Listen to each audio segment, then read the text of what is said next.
On the way back from Lewis's funeral, my mom told me to start packing. She waited until the day before we left to tell Edie.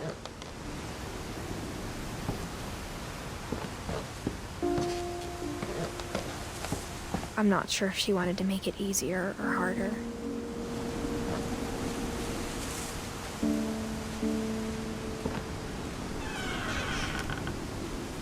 I wish we'd stayed.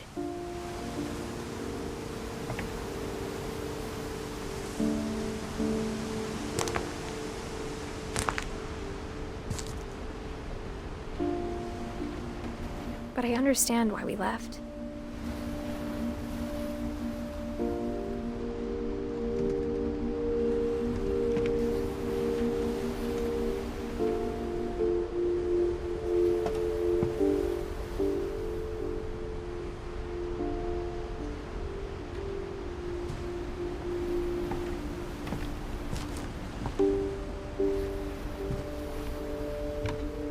My mom ended up leaving everything behind.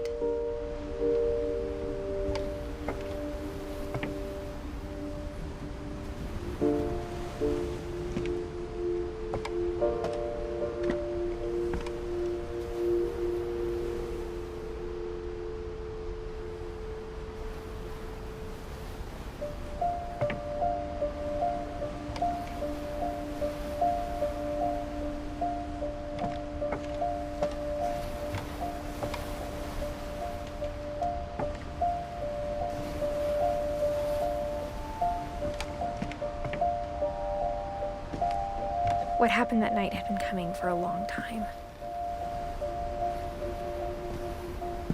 Maybe it should have come sooner.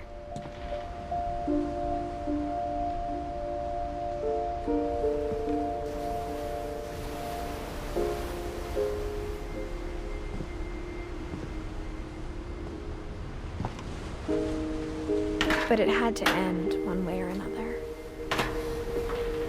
All that's left now is to tell you about that last night.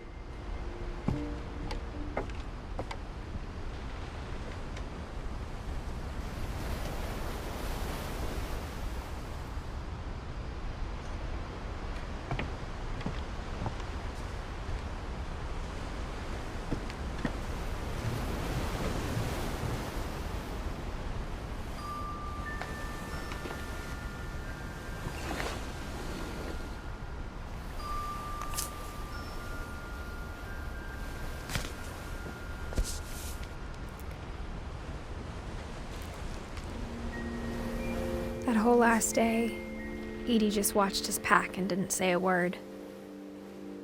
Until supper, when she raised her glass and said, "To our final night together, and all our final nights apart." Grandma, you know what I said about alcohol. Some of your medications are very Edith, specific. I left a present for you in the hallway. Why don't you go open it? The grown-ups have to argue now. I'm sorry, you're right. We're all leaving tomorrow. Let's just enjoy our last... I'm not leaving. Edith, you're excused.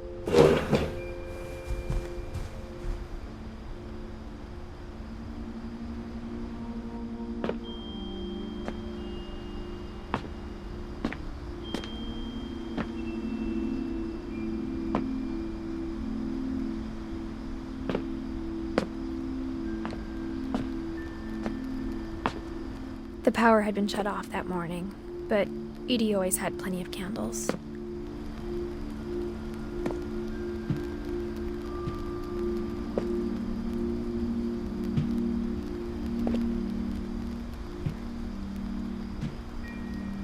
When my mom sealed the library, I don't think she knew about the other entrance.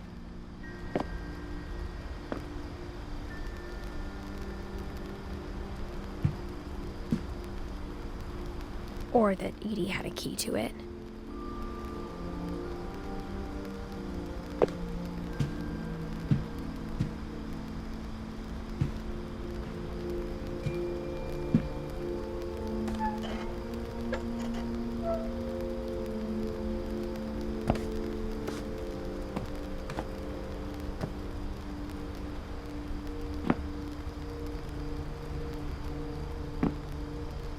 That thing you're afraid of isn't going to end when you leave the house.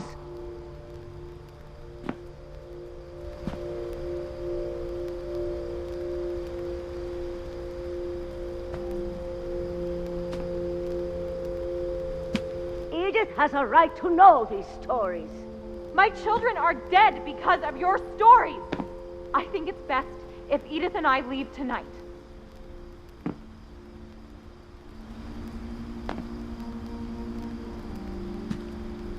We'll have the nursing home send a van for you in the morning, okay?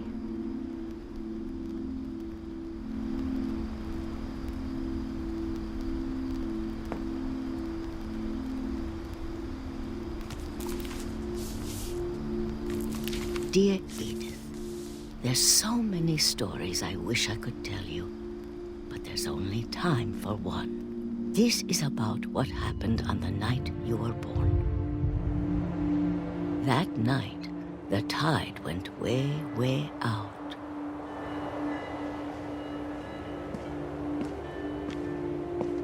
It was the first and last time I ever saw the old house aground.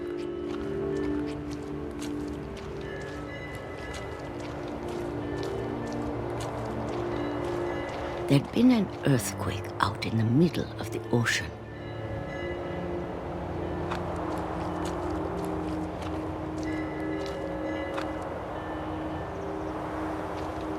They called it the lowest tide in 1,000 years.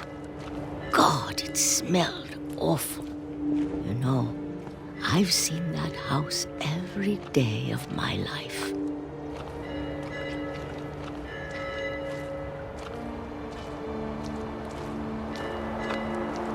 But I never thought I'd go back to it. When the fog rolled in, I lost my way.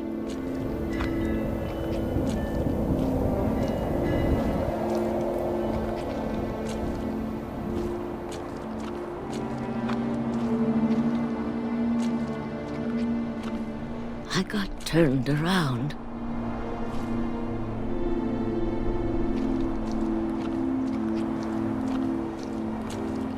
I started seeing things.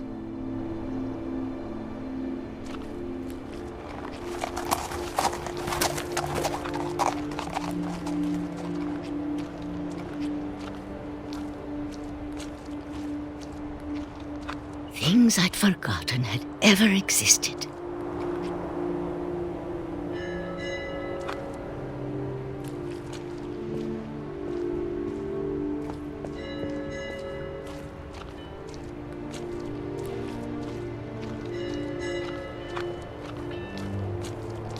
But when I saw them, they felt like old friends. That night, a lot of things came back to me. Or maybe I came back to them.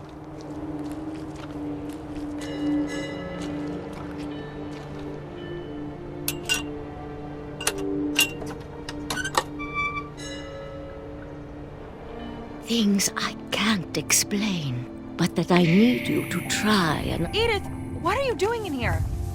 It's mine. Edith! Mom, you're gonna rip it! Let go! I kicked and screamed, but Mom dragged me to the car.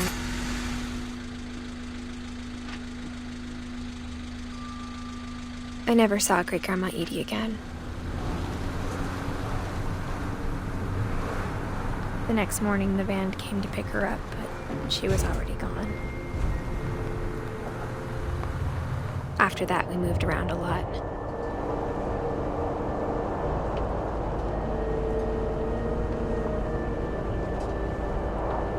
We both tried to make the best of it.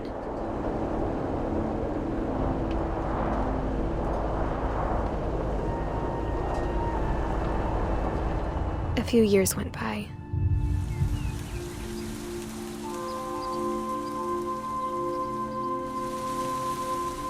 My mom didn't like to talk about it,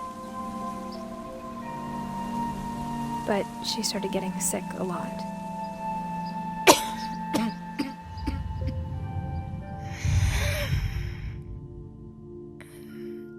She got better for a while, and then she didn't. And then I was alone. The last Finch left alive.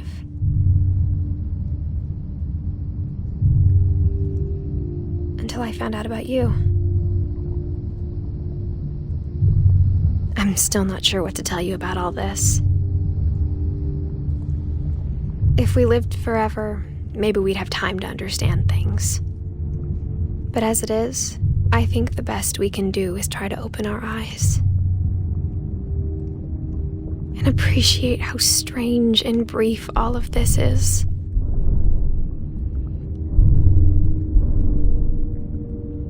This journal was supposed to be for you. But now I hope you'll never see it. I just want to meet you and tell you all these stories myself. But I guess if you're reading this now,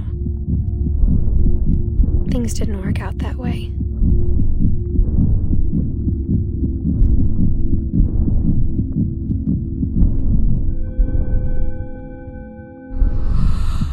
This is where your story begins.